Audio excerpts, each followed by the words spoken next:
Merci de cette invitation. C'est vrai que moi, je connais Sylvaine depuis quelques temps maintenant. On a même eu la chance de faire une intervention à Valence, hein, c'était Mm. euh, au Je- nom pour un livre qui s'appelait Des femmes et des dieux. Et, bref, on n'est pas les autrices de ce livre, mais on est quand même intervenu avec Emmanuel Sebold et c'était un beau moment. C'était aussi sur des sujets un peu similaires. Et je voulais en préambule vous dire deux mots sur le contexte, on va dire, parce qu'on parle à partir d'un moment qu'on vit tous ensemble, qu'on partage, qui est quand même très difficile et douloureux. Et donc douloureux par rapport à la guerre qu'il y a en Israël, mais en général, c'est un moment un peu angoissant parce qu'effectivement, on craint qu'il y ait une guerre commence hein, bientôt. On espère que non, mais en tout cas, moi, j'ai une très grande crainte. Et du coup, ça donne aussi une atmosphère où c'est plutôt la force et le côté, on va dire, euh, masculin alpha, si on peut dire, qui prévaut. Et c'est vrai que moi, c'est quelque chose qui me préoccupe beaucoup. Enfin, l'ère du temps, en fait, voilà. Et on est dans cette ère du temps qui est peut-être encore plus défavorable aux femmes, et en tout cas aux voix féminines et voilà, à l'écoute des femmes. Donc, je voudrais partager avec vous, c'est vrai que j'ai choisi plutôt, enfin, je vais vous donner quelques éléments plutôt généraux sur la place des femmes dans le judaïsme. Vous savez que le judaïsme est régi par la loi, par des lois, nombreuses lois. Ça commence effectivement dans la Torah et ça continue dans le corpus qu'on appelle talmudique, hein, c'est-à-dire il y a la loi écrite hein, est représentée par la Bible hébraïque, et puis ensuite vous avez la loi orale qui est donc celle qu'on retrouve dans le Talmud bien des siècles après, puisque c'est des textes qui ont été édités environ au VIe siècle, donc c'est beaucoup plus tardif, mais c'est ces textes dont on a hérité et qui nous dirigent aujourd'hui. Hein. C'est le cadre directeur euh, que certains suivent à la lettre, hein, parce que de ces textes sont sortis des codes de loi, et donc certains sont très attachés à garder toujours la même tradition, et puis d'autres courants du judaïsme s'en sont un peu écartés, ou en tout cas ont voulu actualiser. On me dit qu'on n'entend pas très bien, mais je ne sais pas quoi faire en fait. Hein, voilà, je pense que je parle assez fort, je ne sais pas. Euh, donc en tout cas, c'est- voilà, c'est le rapport en fait à la loi qui va définir ce qui se passe par rapport, enfin, comment les femmes peuvent vivre la religion. Voilà. Donc, je vais partager avec vous, effectivement, j'ai préparé une présentation. On verra si on va tout regarder ou pas, mais voilà. Donc, c'est les femmes dans le judaïsme, position, rôle et un focus sur la prière. Donc, la spiritualité, la loi juive et ce qui se situe entre les deux. Voilà. Alors, déjà, ça fonctionne pas. Pourquoi j'arrive pas? Voilà. Alors, je voulais d'abord rendre hommage et dédier même cette soirée, cette étude à la première femme rabbin. Je ne sais pas si vous savez, mais ça date un petit peu. Ça fait 90 ans qu'elle a été ordonnée. En 1935, elle était allemande et s'appelait Regina Jonas. Malheureusement, elle a été assassinée par les nazis en 1942, mais elle a eu le temps d'écrire et d'exercer, on va dire, son rabbinat. Et vous voyez un peu aussi la photo, un peu l'allure un peu austère, hein, l'habit quasiment de prêtre, parce que c'était en Allemagne où est né le judaïsme libéral dont je fais partie, hein, c'est une des branches du judaïsme. En Allemagne, c'était fortement, comment dire, inspiré et influencé par le protestantisme. Et on retrouve même, voilà, dans cette tenue, par exemple, certaines traces. Alors, qui était Regina Jonas? Donc, elle est née à Berlin en 1902 et elle décède à Therésine ou Theresienstadt. En fait, elle est assassinée en 1944. Elle a été ordonnée rabbin entre deux en 1935. Ça n'a pas été simple et s'est beaucoup battue. C'est une femme qui est issue du monde orthodoxe et elle a fait des études, ce qu'on appelait à l'époque, c'est Hochschule für die Wissenschaft des Judentum, qui veut dire donc l'école supérieure de la science du judaïsme. C'est vrai que ça vous entendez ce qu'il y a derrière, c'est qu'on étudie le judaïsme de manière scientifique, donc on étudie les textes de manière critique, qu'on appelle l'école historico-critique, vous connaissez sûrement, parce qu'il y a la même chose dans le monde chrétien. Et donc, c'est une école libérale, mais elle-même, elle est effectivement issue du monde orthodoxe, on va dire traditionnaliste, et elle écrit une thèse, est-ce qu'une femme peut être rabbin? En fait, c'est la première fois qu'on se penche. Il n'y a aucun interdit, hein, comme souvent dans les...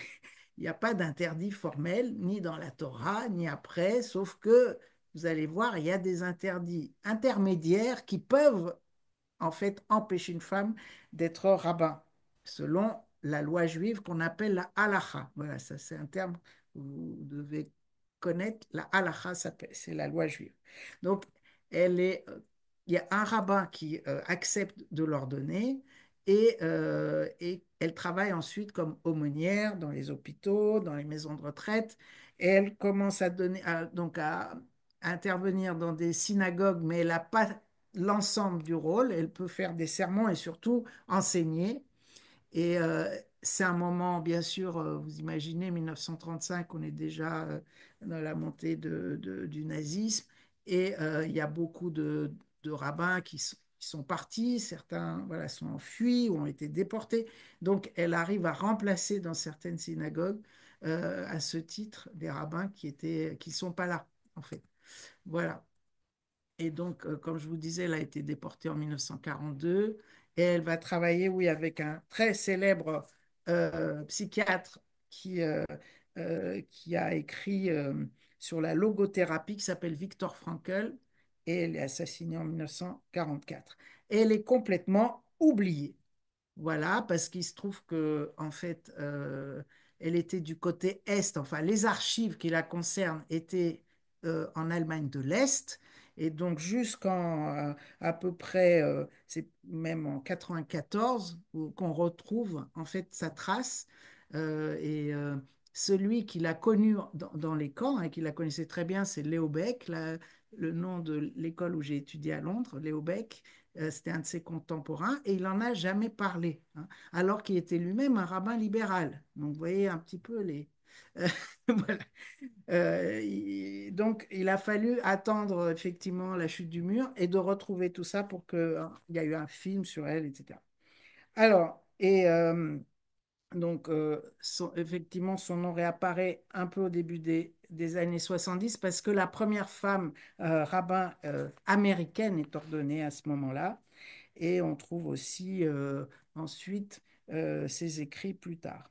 Donc aujourd'hui, il y a 1000 femmes rabbins dans le monde. C'est pour vous donner un petit peu un ordre d'idée. Et on est maintenant 7 en France. Moi, j'étais la numéro 4. Ça s'est un petit peu accéléré depuis que j'ai été ordonnée il n'y a pas si longtemps. Moi, ça fait 5 ans et demi, hein. C'était en juillet 2019. Alors maintenant, on va passer au vif du sujet, donc sur la loi juive et les droits des femmes. Donc, c'est vrai qu'on n'a aucun texte dans le Tanakh. Tanakh, ça veut dire la Bible hébraïque, c'est un acronyme qu'on utilise en hébreu. Et il n'y a aucune mention de loi qui prive les femmes de certaines responsabilités. Rien, zéro. Donc tout ça apparaît dans les textes postérieurs, ce qu'on appelle le judaïsme rabbinique, hein, qui en fait existe toujours aujourd'hui, c'est ce que je vous disais. Donc, oui, voulais vous donner deux, trois. Bon, vous pouvez peut-être passer, c'est un peu technique, mais donc, dans le Talmud, on a deux notions. C'est le fait que soit c'est des lois qui proviennent de la Torah, donc elles ont un poids plus important, hein, il y a une hiérarchie, si vous voulez, et celles qui viennent de la période rabbinique, donc qui sont issues du Talmud. Le Talmud, c'est un texte où il y a des discussions entre rabbins à l'infini, et puis à la fin, ils arrivent quand même à une conclusion. La plupart du temps, il y a quelques cas où ils n'arrivent pas. Et c'est ça qui va donner, en fait, après la halakha, c'est-à-dire qu'on va puiser, en fait, des rabbins postérieurs. Celui le plus connu, c'est Joseph Caro au XVIe siècle. Il va en faire une sorte de, comment on dit, euh, un résumé, si vous voulez, voilà, une anthologie, voilà, de toutes ces lois qui va mettre, qui s'appelle le Shulchan Aruch. Et ça sert encore aujourd'hui de base euh, pour dicter ce qu'on peut ou pas faire dans tous les aspects de sa vie, hein, du matin jusqu'à voilà, au soir et du début à la fin de sa vie. Vous voyez? Donc, ça date quand même, c'est un peu ancien. Vous comprenez qu'il y a des choses qui ont un peu évolué depuis, mais en tout cas, c'est à partir de ça qu'on raisonne aujourd'hui. Et donc, je vous ai dit qu'il y a une hiérarchie entre ce qui vient de la Torah, ce qui vient du Talmud, et il y a aussi, à chaque fois dans le Talmud, ce qui est une obligation et ce qui est une exemption. Bon, bien sûr, il y a aussi les interdictions, mais on va voir que ça, c'est important, l'exemption, hein. Et les 5 sujets qui sont vraiment controversés et qui sont des freins, justement, pour devenir rabbin, notamment une femme rabbin. Donc, est-ce qu'elles sont éligibles, les femmes, à l'encadrement communautaire? Et je vous montrerai le texte qui sert de base à ça. Alors, quand on parle, parce qu'un rabbin, c'est aussi un chef de communauté, si vous voulez. Une synagogue, c'est pas du tout organisé comme une église. Euh, voilà, il y a à la fois un encadrement laïque et un encadrement religieux. Il y a les deux, si vous voulez, aspects. Donc, il y a un président, c'est une association, une loi 1901, et il y a un rabbin. Mais c'est vrai que le rabbin a un rôle quand même c'est lui qui organise tout, et ou elle qui organise toute la communauté, tous les aspects de la vie communautaire. Donc, la question, est-ce qu'elle peut encadrer, que ce soit de manière laïque ou de manière religieuse, hein, parce que les deux, ça concerne les deux. Ensuite, est-ce qu'elle peut ou pas étudier? Et vous allez voir qu'en fait, il y a une exemption de l'étude, ce qui veut dire, c'est pas une interdiction, mais une exemption. On va y revenir. Est-ce qu'elle peut être témoin? Et pourquoi c'est important d'être témoin? Parce qu'il y a, pareil, il y a des actes, en fait, tout au long de la vie, euh, qui peuvent, notamment les actes qui sont les plus sensibles, c'est ceux qui concernent euh, l'identité juive, de dire si quelqu'un est juif ou pas. Et on parle, par exemple, après une conversion, euh, par exemple. Donc, mais ça peut être pour d'autres, ça peut être même des témoins pour d'autres cas comme, je ne sais pas, un mariage, etc. Donc, est-ce qu'une femme peut être éligible au rôle de témoin et est-ce qu'elle peut être juge? Alors, encore plus important parce que là, tout fonctionne en fait. Dans le judaïsme, vous avez un Beis-Din, c'est-à-dire un tribunal rabbinique qui va émettre, effectivement, on parlait il va répondre à des questions de la communauté, à des questions qui viennent de rabbins ou de membres de la communauté, et c'est un lieu de décision sur ce qu'on peut et ce qu'on ne peut pas faire. Donc, si une femme ne peut pas être juge, ben, effectivement, elle n'a pas le pouvoir pour tout ça. Et voilà. Donc, le leadership, voilà le texte dont je voulais vous parler. Donc, il y a un fameux verset donc, dans le Deutéronome qui dit, tu pourras te donner un roi, celui dont l'Éternel ton Dieu approuvera le choix, c'est un de tes frères que tu dois désigner pour ton roi. Tu n'auras pas le droit de te soumettre à un étranger qui ne serait pas ton frère. Déjà, voilà. Et donc ça, c'est dans un midrash sur le livre du Deutéronome qui rajoute, vous voyez, c'est le commentaire, un roi et non une reine. Boum. Voilà, comme ça, c'est clair. Donc, aucune femme ne peut être reine. Ce qui n'est pas vrai parce qu'il y en aura une. Il y a Shlom Tzion qui a régné, si je me rappelle bien, au deuxième siècle, un truc comme ça. Ça devait être à la période romaine. Donc, il y a eu une femme quand même. Voilà, elle n'est pas très connue, mais apparemment son règne a été très très bien, hein. Voilà, il faut savoir qu'elle a plutôt bien fait son travail. Mais vous voyez comment les choses, donc là on parle d'un midrash, donc en termes de datation, on est au 5e siècle, vous voyez, 5e siècle de notre ère. Donc l'étude, est-ce qu'une femme peut étudier? Voilà donc là, c'est un extrait du Talmud directement. Je suppose que vous n'avez jamais vu le texte du Talmud, enfin la plupart d'entre vous. Euh, donc c'est traduit. Alors le Talmud, c'est en araméen pour la majorité. Donc c'est encore plus compliqué à comprendre, hein. Euh, et il y a des outils d'étude. On n'étudie pas seul, on étudie plutôt avec un maître. Enfin, c'est pas si simple. Bon, ça c'était juste une digression. Donc, je vais vous lire le texte. D'où déduit-on l'obligation du père envers son fils de lui enseigner la Torah? Il est écrit, et vous leur enseignerez à vos enfants, et ça c'est aussi dans le Deutéronome. Donc, ils utilisent pour cela un masculin pluriel, à vos fils et non pas à vos enfants. D'où dérive-t-on qu'elle, la mère, n'est pas obligée, et vous étudierez et vous leur enseignerez. Seul celui qui est obligé d'étudier est aussi obligé d'enseigner. Et les rabbins, ils disent, ben voilà, tout est au masculin pluriel, donc les femmes ne sont pas soumises ni à l'étude, ni à l'enseignement. Et je vous rappelle que les règles grammaticales, c'est un peu comme en français, c'est-à-dire qu'au pluriel, ça passe au masculin, vous savez, hein?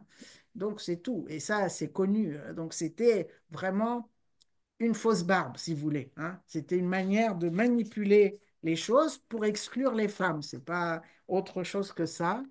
Et bon, ça correspond aussi à une période, mais c'est des choses qui ont continué, hein. C'est pas seulement au 5e ou 6e siècle, ça a perduré et ça s'est même renforcé selon les courants du judaïsme auquel on appartient.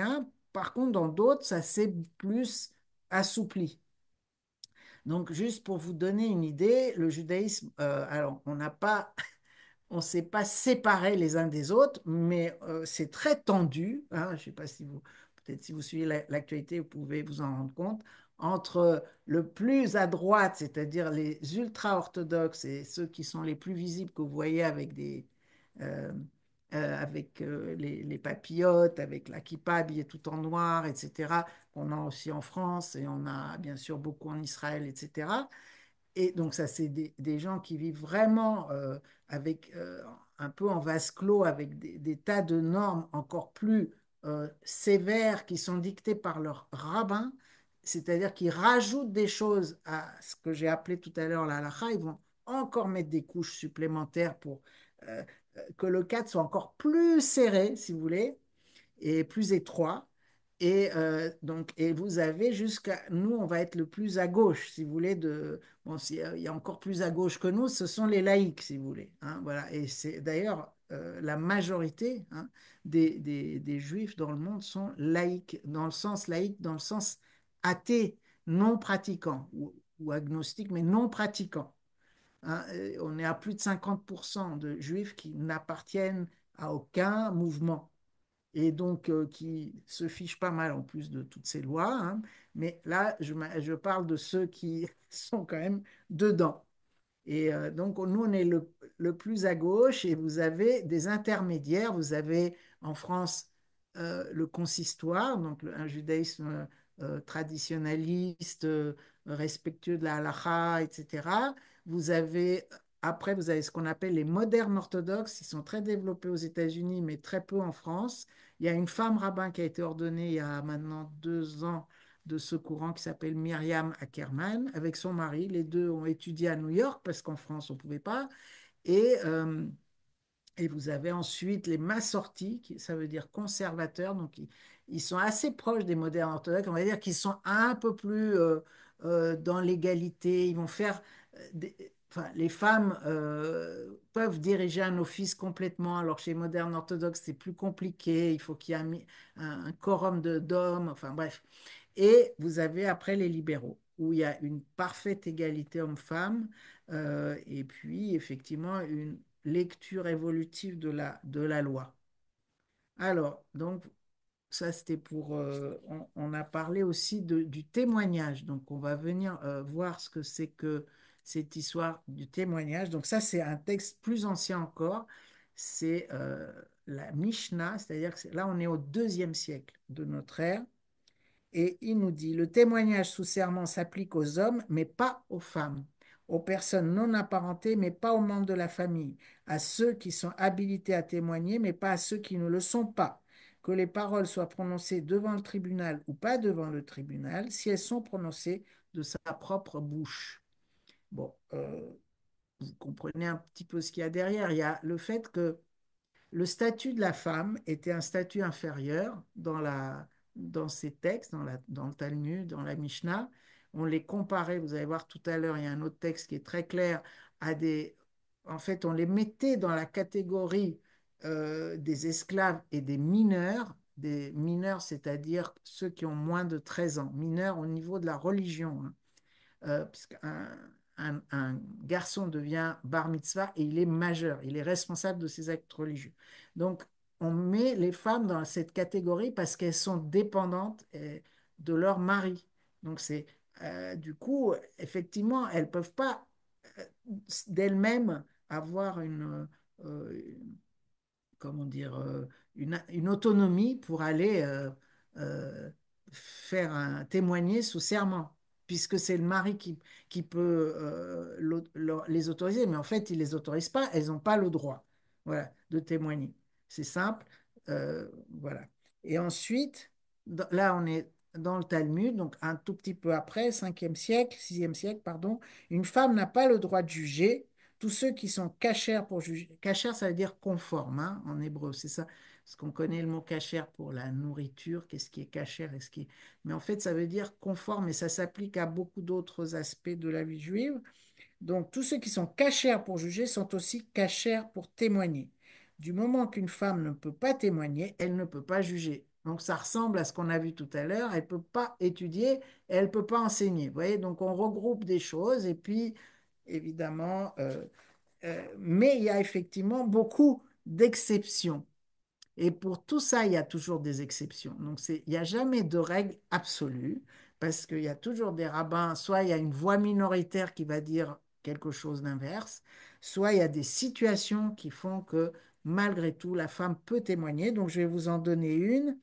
Euh, alors, par exemple, elles peuvent témoigner s'il y a une discorde sur la possession d'un vêtement, par exemple. Quelqu'un voilà, qui a pris, volé un vêtement, ils vont devant la cour. Alors, ils nous disent, les femmes prêtent plus attention aux vêtements, donc elles peuvent témoigner à propos de ça.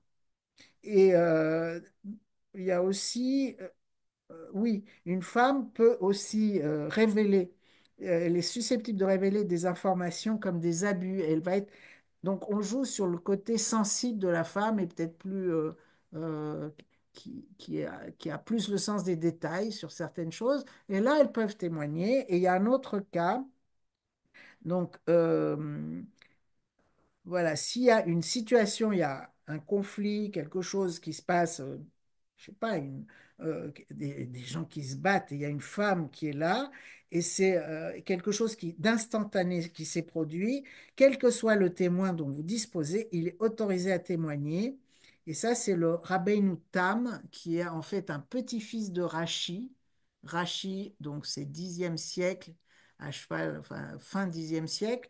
Et vous imaginez, donc on est au milieu du 11e siècle, hein, voilà, pour Rabbeinu Tam. Et lui, il dit que dans certains cas, effectivement, les femmes peuvent quand même témoigner.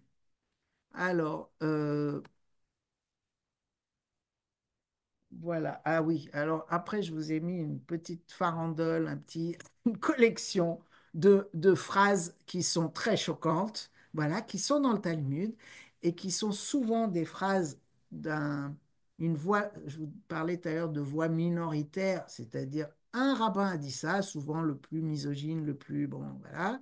Mais c'est resté et c'est devenu, même si c'est parce que la manière de légiférer dans le Talmud, il faut qu'il y ait une majorité qui penche pour fixer la loi, ou alors il faut qu'il y ait un rabbin plus reconnu, qui a un rôle plus important dans la hiérarchie rabbinique, on va dire, qui est responsable d'une école, etc. Euh, et là, on va l'écouter plus qu'un rabbin, bon, un peu plus anonyme. Mais là, c'est pas quelqu'un de très important, mais ça va rester, hein. Donc, Kol Beisha Erva, la voix des femmes et nudité ou abomination, on peut le traduire de façon. Et du coup, à partir de là, on interdit aux femmes de chanter en public, notamment la prière, hein, mais de chanter quel que soit le chant. Euh, et donc, on se dit, oh là là, c'est des vieilles histoires, ça. Ben non, parce que imaginez-vous on s'est heurté à ça en octobre 2024, puisqu'il y a eu une commémoration pour l'année depuis le pogrom du 7 octobre et la prise d'otage. Donc, on a fait une commémoration place Bellecour, donc pas du tout dans une synagogue. Et il y a eu pendant 2 semaines au moins des tergiversations. Les rabbins n'ont pas voulu que des femmes chantent, alors qu'on reprenait même, alors c'était pas du tout des chants liturgiques, hein, c'était un chant qui avait été chanté pour l'Eurovision. Vous savez qu'il y a une femme israélienne qui a chanté, et il voulait que ce soit une femme qui chante la même chanson. Eh ben non. Même faire écouter en fait l'enregistrement de cette chanson, le grand rabbin de Lyon l'a interdit. Et alors que celle qui organisait tout ça sur cette place Bellecour était pour la plupart des femmes, parce qu'il y a plein de collectifs qui se sont créés depuis le 7 octobre, qui sont pour la plupart dirigés par des femmes, eh ben interdiction. Voilà. Donc, encore une phrase qui est un petit peu enfin, choquante. Kol amelamed bito Torah ou lamda tiflut, tout homme ou père, en fait, qui enseigne à sa fille la Torah, c'est comme s'il lui enseignait la vanité ou le libertinage, n'est-ce pas? Voilà. Donc ça, c'est dans la Mishnah, donc c'est ancien, hein. Quand je mets TB, c'est Talmud de Babylone. Donc c'est la Mishnah traitée Sota, voilà, où ça apparaît. Il y a une autre phrase qui dit Nashim datan kala alehen, les femmes, leur compréhension est légère, hein, donc elles ne peuvent pas comprendre. Donc on ne peut pas leur demander grand-chose, hein, c'est très misogyne, mais enfin, c'est pas. Quand on met dans le contexte, on se dit, bon, c'est vrai que c'est très vieux, c'est comme ça, mais ce qui est incroyable, c'est que ce soit encore d'actualité aujourd'hui. C'est ça surtout qui est incroyable. Et la dernière perle, c'est Israfu divrei Torah, ve'alim seru lenashim, mieux vaut brûler les paroles de la Torah que de les transmettre aux femmes. Voilà.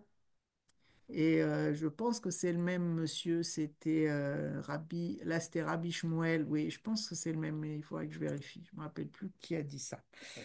Alors, donc on va passer à une autre partie. Ça va, j'ai encore un peu de temps. Et je ne sais pas s'il y a des questions ou si vous voulez m'interrompre pour des choses, parce que Il y a quelques questions qui sont pas tout à fait en rapport avec ce que vous dites directement, donc je pense que c'est on va les plus garder simple si on vous pour les après. répercute à la fin. Ouais. Ok, parfait. Donc, les filles, hein, l'éducation religieuse des filles. Parce qu'en fait, toute cette histoire des rabbins commence par qu'est-ce qu'on transmet aux filles et quel est leur rôle dans la synagogue. Et ça commence, je vous ai parlé de la majorité pour un garçon, c'est 13 ans. Pour une fille, c'est 12 ans et 6 mois. Bon, voilà. On le sait, là, les filles ont une puberté un peu plus précoce, donc c'est logique que ça se répercute. De ce point de vue-là, les rabbins étaient plutôt observateurs aussi. Voilà, alors oui, j'ai marqué la Scala. Effectivement, il y a une période, je vous ai dit tout à l'heure que le judaïsme libéral est né en Allemagne. C'était une période qui commence à la fin du 18e, début 19e, qui est très, il y a beaucoup d'effervescence autour de notre contact avec le monde des Juifs, puisqu'il y a en même temps l'émancipation juive qui en fait, les premiers à la donner, c'est les Français, hein, puisque après la Révolution française, c'est ce qui a permis aux Juifs de devenir des citoyens en 1791, et ça se répercute dans plusieurs pays qui ont été envahis par notre cher Napoléon.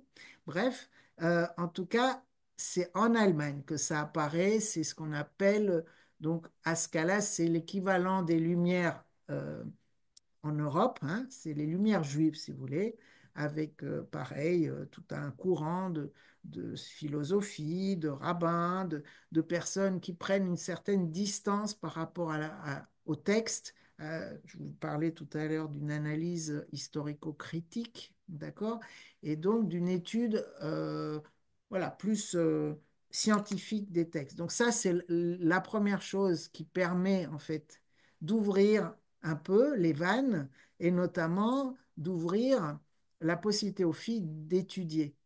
Et la première école est marrante parce que c'est en Pologne qu'elle apparaît. Donc, c'est des écoles de filles fondées par une femme et elles peuvent commencer à étudier les, les matières à la fois religieuses et profanes. Ça aussi, c'était une nouveauté parce qu'avant, les juifs allaient étudier parce que, enfin, les garçons juifs, hein, pour faire leur bar mitzvah, ils devaient lire, ils devaient après être capables de lire en hébreu, etc.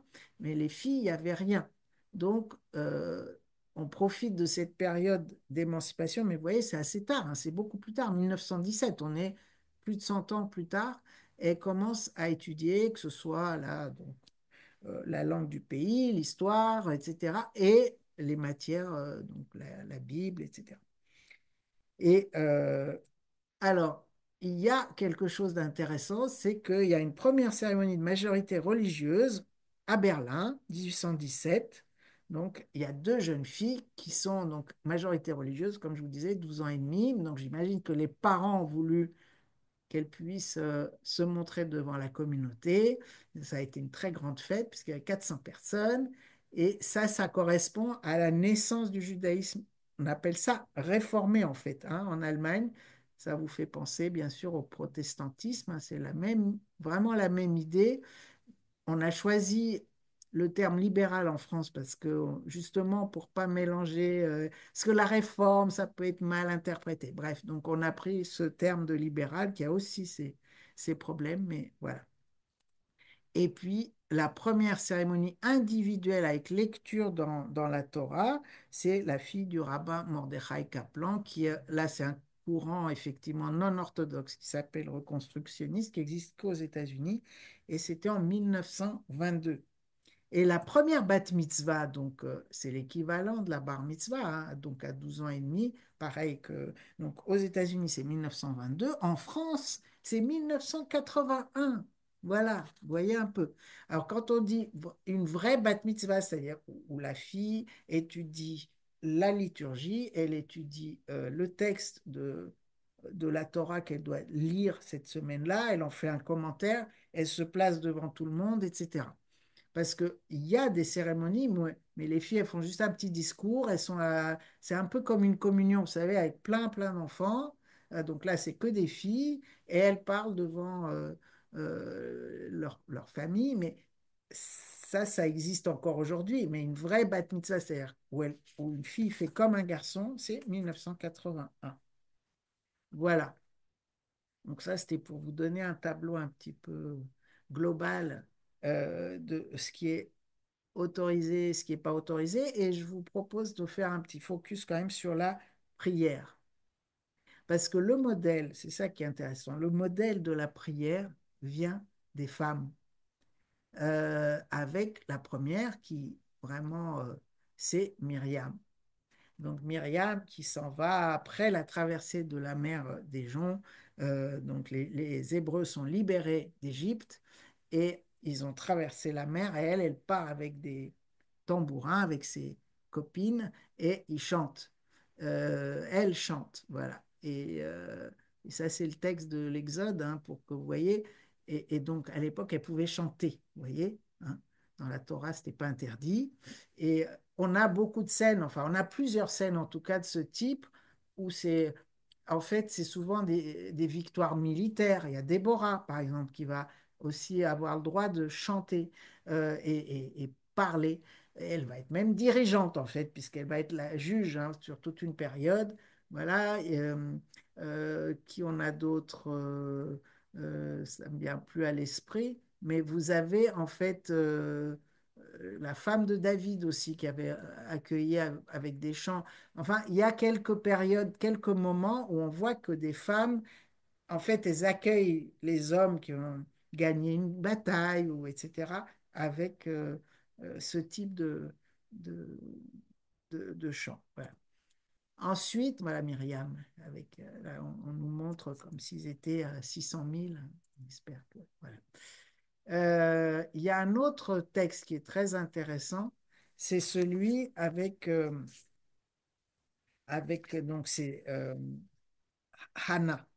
Hannah est c'est le prêtre Élie, et elle est très triste. Hannah vient prier parce qu'elle n'arrive pas à avoir d'enfant. C'est au début du livre de Samuel.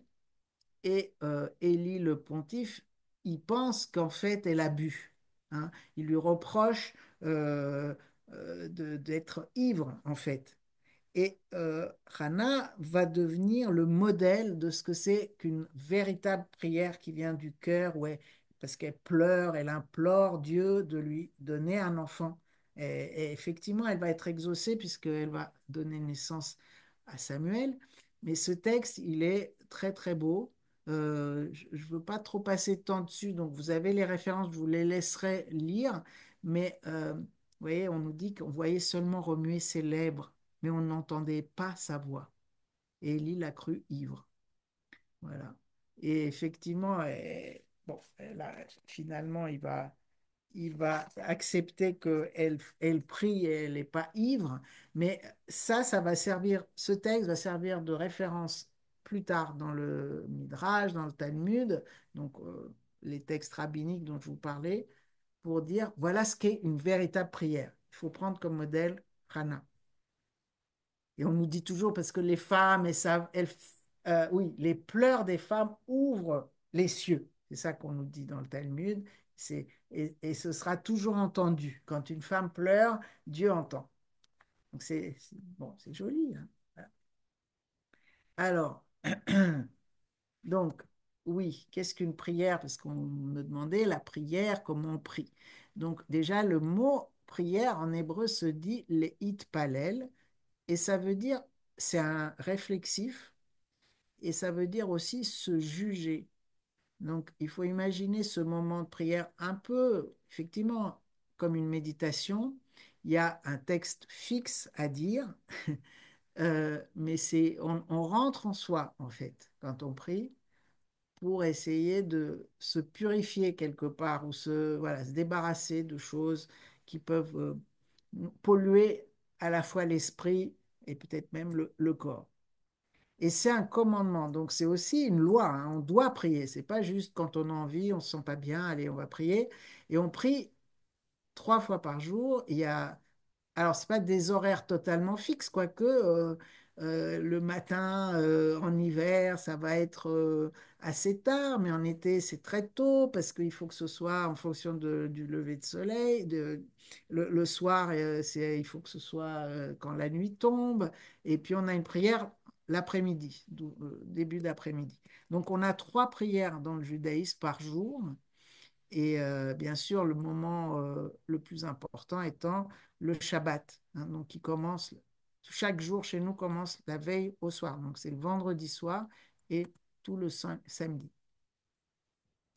Et donc oui, on parle aussi donc de prière, mais aussi les prières sont composées de bénédictions. Enfin, chaque prière finit par béni sois-tu éternel pour ci, pour ça.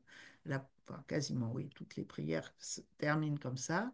Et ça vient voilà, de terme beracha. Et il faut en dire 100 par jour. Voilà, on commence le matin, on se lève, et la première prière qu'on doit dire, c'est Moda Ani, je te suis reconnaissante, mon Dieu, voilà, parce que je suis en vie, parce que je peux sentir l'air, je peux vivre, voilà, et être éveillé. C'est très joli. Et en plus, surtout quand on sait que ce Moda Ani, hein, ce verbe est construit sur la même racine que Yehudi, c'est-à-dire juif. C'est-à-dire que les juifs sont des êtres qui sont en principe reconnaissants. Voilà. C'est le principe même du judaïsme, c'est d'être reconnaissant.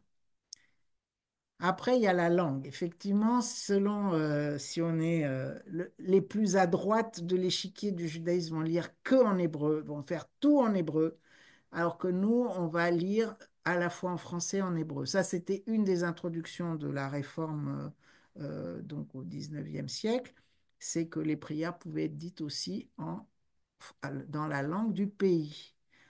Parce qu'il y avait des personnes qui ne savaient pas l'hébreu, parce que voilà, et c'est quand même plus important, et ça c'est déjà dans le Talmud, on nous dit que c'est plus important de comprendre ce qu'on dit que de répéter bêtement en hébreu si on ne comprend pas l'hébreu.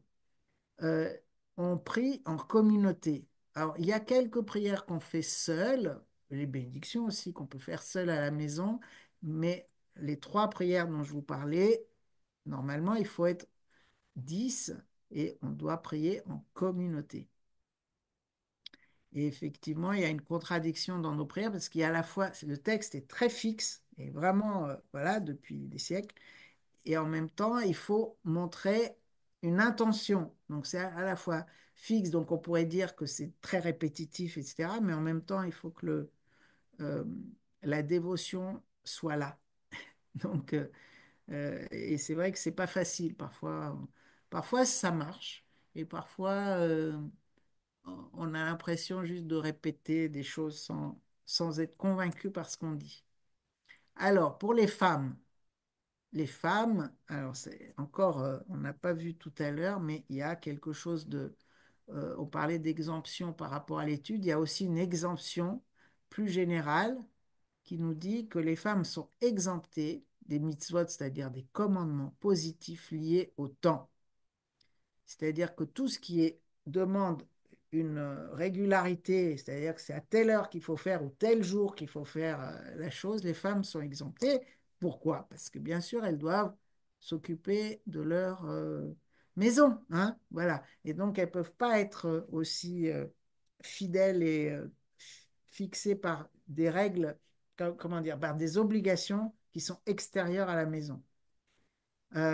Alors, effectivement, les femmes ne comptent pas dans ce quorum. Je vous disais qu'il faut qu'on soit 10 pour un certain nombre de prières. Elles ne comptent pas dans le minyan, mais pas dans le judaïsme libéral, où il y a égalité homme-femme, donc elles comptent. Nous, on considère qu'elles comptent. Euh, ah oui, alors elles peuvent pas, comme elles ne sont pas obligées de faire les prières, elles ne peuvent pas être des envoyés de la communauté pour faire. Alors, c'est pas je sais que dans le catholicisme, il faut que ce soit le prêtre qui fait la prière. Dans le judaïsme, comme dans l'islam d'ailleurs, ça peut être n'importe qui dans la communauté qui est assez érudit pour la faire. Euh, Érudit, c'est-à-dire qui sait lire l'hébreu, qui connaît les prières, et connaît l'ordre des prières, etc. Et qui sait lire aussi dans la Bible en hébreu. Et donc, une femme ne peut pas être envoyée de la communauté dans ce cas, puisque elle ne compte pas dans le minyan, dans le quorum, et deux, elle est exemptée, c'est-à-dire qu'elle n'est pas obligée de le faire. Et quelqu'un qui n'est pas obligé ne peut pas rendre quitte ceux qui sont obligés. Je ne sais pas si vous voyez, c'est toute une logique, hein. Voilà. Après, il y a l'histoire de la voix de la femme, ce qu'on a vu tout à l'heure. Si la voix de la femme est nudité, on ne peut pas l'écouter. Et oui, alors ça, c'est encore un autre truc, la pureté rituelle. Donc, comment dire? Je ne sais pas si vous connaissez ces règles, mais une femme qui a donc ces règles, justement, est considérée comme impure, mais les rabbins, enfin, certains rabbins, parce que c'est complètement faux, ont dit que du coup, elle ne peut pas toucher la Torah. Or, il n'y a rien qui peut rendre la Torah, la Bible, donc impure. Et c'était aussi une manière de l'éloigner, hein, de dire, ah bah oui, mais on ne sait pas, peut-être qu'elle est impure, donc c'est pas possible. Et oui, et puis il y a le Kaddish. Donc le Kaddish, c'est la prière traditionnelle qu'on fait pour les morts. Et donc le Kaddish nécessite d'abord d'être 10, mais ça pourrait très bien être une femme qui le dit s'il y a 10 hommes, hein, pour des personnes traditionnelles. Et donc, jusqu'à aujourd'hui, hein, on ne laisse pas les femmes dire le Kaddish, sauf dans des cas vraiment exceptionnels et dans les mouvements, comme je vous disais, modernes orthodoxes ou chez les euh, libéraux, les massortis. Donc imaginez le cas comme c'est quelque chose de très douloureux parce que quand il y a un décès, et une famille, il n'y a que des femmes, que des sœurs qui ont perdu un parent, une mère ou un père, elles ne peuvent pas dire le Kaddish, il faut qu'elles fassent appel à un homme pour le dire pour elles. Parce que c'est une obligation hein, pendant 1 an pour un enfant de dire le Kaddish pour un parent décédé. Mais elles ne peuvent pas le faire. Donc j'en ai une récemment qui est arrivée à la synagogue parce qu'elle était effondrée, elle en avait ras-le-bol que ce soit son beau-frère qui dise le Kaddish alors qu'elle, elle voulait le dire pour sa mère. Et ça a été pour elle un véritable soulagement de trouver un endroit où elle pouvait le faire sans qu'on lui dise attention, péché. Voilà. Alors, Euh, oui, je vous ai mis, oui. Si vous en avez assez, on peut arrêter, hein, vous me dites hein, si c'est trop, parce que je vois qu'il est 9 heures. Sinon, moi, j'ai encore quelques textes que je vous ai montrés là. Vous me dites, Franchement, c'est passionnant, Daniela. Si vous avez encore, enfin, vous avez encore, je pense, 5 grosses minutes devant OK, vous. ah ben, je continue. Merci. Donc, prière et qui peut rendre, dont je vous parlais tout à l'heure, rendre quitte. Comme c'est une obligation religieuse, voilà, on est soumis à des obligations et donc ne pas le faire, ça ne va pas, vous voyez. Donc, qui peut rendre quitte la communauté du commandement de prier? Ce qu'on appelle Shaliach Tzibour, ça veut dire envoyé de la communauté. C'est quelqu'un que la communauté désigne, ou voilà, parce qu'on sait qu'il va le faire correctement. Donc, tous les commandements. Ah, pardon, je ne vous ai pas mis le texte. Donc, voilà, ça c'est de la Mishnah, Kiddushin. Tous les commandements positifs qui sont à réaliser à un moment précis, les hommes y sont soumis et les femmes en sont exemptés. Et toutes les mitzvot positives non liées au temps, les hommes et les femmes en ont l'obligation. Donc, je ne sais pas si vous voyez, je vais essayer de donner un exemple. Je pense qu'ils en mettent, voilà, ils en mettent des exemples. Donc. Mais toutes les mitzvot négatives, c'est-à-dire les interdits, hein, qu'elles soient ou non liées au temps, les hommes et les femmes y sont soumis, sauf l'interdiction de couper la barbe autour des oreilles, donc, c'est interdit pour les hommes. Évidemment, une femme ne va pas se couper la barbe, hein. Voilà. L'interdiction de moissonner le coin du champ. Alors ça, effectivement, les femmes ne sont pas soumises à cette interdiction parce qu'elles ne s'occupent pas des champs, en fait, hein. Et l'interdiction de se rendre impure en s'approchant des cadavres qui ne concernent que les hommes. Voilà, il y a une faute là, mais voilà. Donc, je ne sais pas si je vais essayer de réexpliquer. Donc, vous avez des commandements positifs liés au temps. Euh, Par exemple, le Shabbat, ça revient toutes les semaines. Par exemple, bah, le fait de manger du pain azim à Pâques. C'est un commandement positif lié au temps. Ça arrive une fois par an pendant 7 jours. Mais il y a d'autres commandements qui sont non liés au temps, effectivement. Et du coup, et notamment l'étude, elle n'est pas liée au temps parce que normalement, on doit étudier tout le temps. Donc, vous voyez la contradiction interne. L'étude est un commandement positif. Il faut étudier, c'est même le plus grand commandement qui existe dans le judaïsme. Et c'est pas lié au temps. Mais n'empêche que les femmes en sont exemptées. Et en fait, les rabbins vont trouver un moyen de dire que si, quand même. Voilà. Et par rapport au texte biblique. Enfin, ils font des tas de contorsions pour arriver, en fait. Vous avez vu tout à l'heure par rapport aux garçons, mais il y en a un autre. Il y a un autre texte qui leur permet d'arriver à cette conclusion. Ah, voilà, je vous parlais tout à l'heure des 3 catégories. Les femmes, les esclaves et les mineurs sont dispensés de la récitation du schéma. Le schéma, c'est notre credo, si vous voulez, hein. C'est quand on dit tu aimeras ton Dieu de toutes tes forces, toute ton âme. C'est la prière la plus importante hein, dans le judaïsme. Donc, elles sont dispensées de la récitation du schéma et des téphilines, mais ils sont astreints à la récitation de la prière Amida et à la position de la mezouza et à la récitation du Birkat Hamazon. Alors, juste pour vous expliquer. Donc, le schéma étant, il est dit 2 fois par jour, matin et soir, donc c'est quand même lié au temps. Et effectivement, on peut comprendre soit dispensé, mais la Hamida aussi, c'est lié au temps, puisque c'est 3 fois par jour. Donc pourquoi, c'est une autre prière très importante, pourquoi l'Amida, elles peuvent la dire, mais pas le schéma. Et vous allez voir tout à l'heure, je vais garder un peu de suspense. Donc, je vous ai mis quelques questions. Alors, pourquoi, d'après vous, mêle-t-on ces trois catégories? Je crois que je vous ai déjà répondu, en fait. Hein, mais je ne sais pas si vous avez retenu. Est-il logique d'avoir une distinction dans la Mishnah entre le schéma et la Amida? Pourquoi? Alors peut-être vous ne connaissez pas l'Amida. Elle est composée de 19 bénédictions. C'est une très, très, très importante prière. En fait, on loue Dieu, on lui demande des choses, notamment la santé, mais plein d'autres choses, et on finit par des remerciements. C'est une prière très centrale. Les deux, le schéma et l'Amida, datent de à peu près moins 500 avant notre ère, hein. C'est très ancien. Et d'après vous, le commandement d'apposer une... Alors, mezouza, vous savez, hein, c'est ce qu'on met sur la porte à l'entrée des maisons. Et dedans, il y a un, oh, un petit texte de la Torah sur un rouleau. C'est le schéma, justement. Ah, il y en a encore qui arrive.